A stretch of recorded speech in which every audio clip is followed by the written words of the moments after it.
Hello students, welcome back to my channel. Today I'm going to give you 10 latest defense updates. Number 1, Tejas Mk2's ambitious horizon.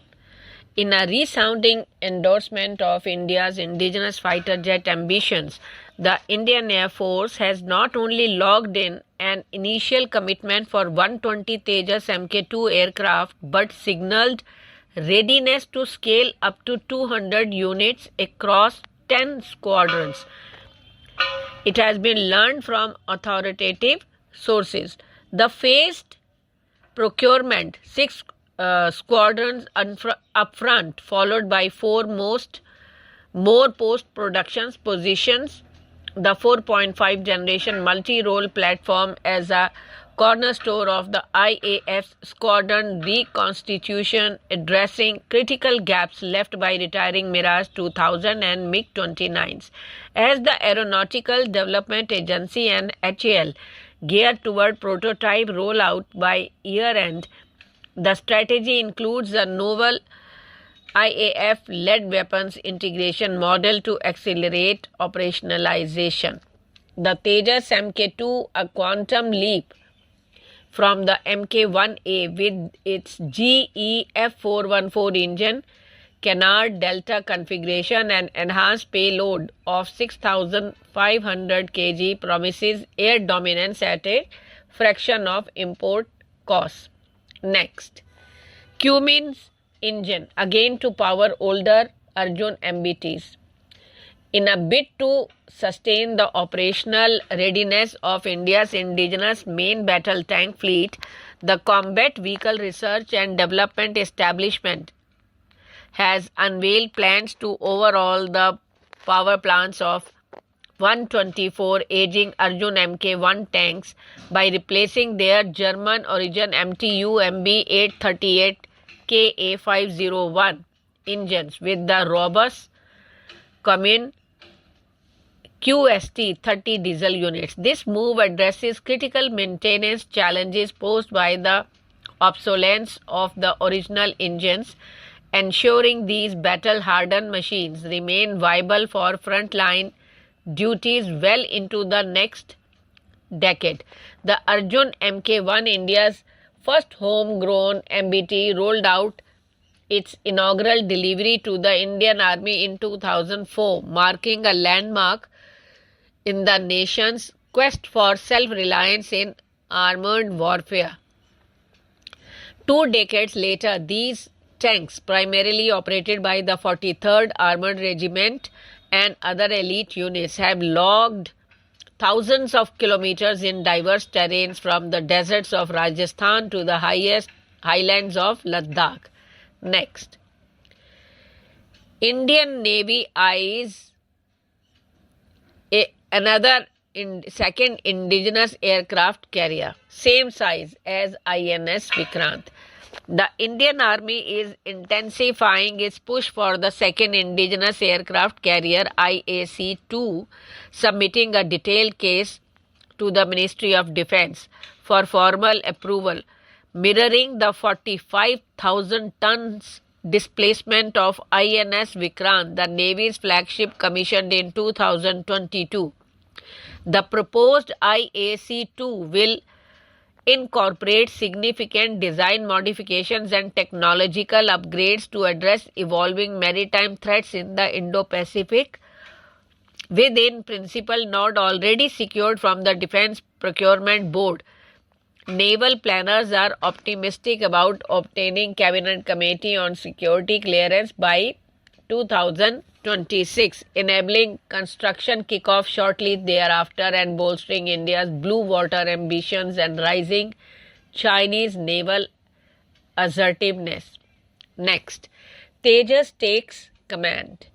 In a game-changing leap for networked warfare, the HAL Tejas light combat aircraft has demonstrated seamless manned-unmanned teaming integration during a landmark maritime strike exercise off India's Konkan coast, piloting a duo of unmanned aerial vehicles as loyal wingmen. The Tejas orchestrated reconnaissance, role swaps, and precision strikes in a simulated high-threat environment, validating a loyal wingman doctrine that implies its punch without risking pilots. This is not just tech theater, it's a blueprint for 2030's air dominance, where the Tejas emerges as the only light fighter in its class wired from the ground up for such autonomy. As global peers like Sweden's Gripen or Pakistan JF-17 chase similar dreams, India's indigenous edge ensures the Tejas flies ahead, affordable, adaptable, and unmatched. Next, why transfer of technology, that is TOT, in fighter jet manufacturing is a costly illusion. For decades, India has chased the mirage of self-reliance in defense manufacturing through transfer of technology agreements, only to find itself entangled in escalating costs, export barriers, and perpetual foreign dependencies. The promises of TOT gaining the know-how to locally produce advanced fighter jets sounds like a strategic masterstroke. Yet, in practice, it often delivers a hollow victory. Buyers like India foot a premium to assemble just 60 to 70% of the aircraft, rendering units more expensive while locking out global sales. Nowhere is this clearer than in India's history, with licensed production lines from MiG-21s to Su-30 MKIs, where local manufacturing has built no export champions and left the Indian Air Force chained to original equipment manufacturers for spares and upgrades. As India negotiates multi-billion-dollar deals for fifth-generation fighters, the ghost of past TOT failures demand is reckoning. Next, DRDO hands over 12 licensing agreements for TOT, that is transfer of technology, during SAMANVAY. DRDO handed over 12 licensing agreements for transfer of technology for 8 products to the industry partners during the inaugural session of SAMANVAY 2025, a 2-day industry synergy meet organized by the Electronics and Communication System cluster of the DRDO in Bangalore on October 29th. The 2-day event, being attended by over 150 industry partners, has been organized to apprise and update industries, especially in the MSMEs and startups, about various industry-friendly initiatives and policies of DRDO in line with the vision of Atmanirbhar Bharat. Next, Elon Musk Starlink to run in Mumbai. Tesla CEO Elon Musk Starlink is scheduled to conduct demonstration runs in Mumbai on October 30th and 31st to demonstrate compliance with India's security and technical requirement for satellite broadband services, according to people familiar with the developments. The demos to be done before law enforcement agencies will be based on the provisional spectrum assigned to Starlink, which would mark a significant step ahead to its planned entry into the Indian satellite broadband market, they said. Next, unveiling designs for the AMCA's weapon bay door actuation system. In the shadowy realm of fifth-generation fighters, where invisibility to radar is the ultimate edge, the internal weapon bay stands as a crown jewel of stealth engineering for India's Advanced Medium Combat Aircraft AMCA.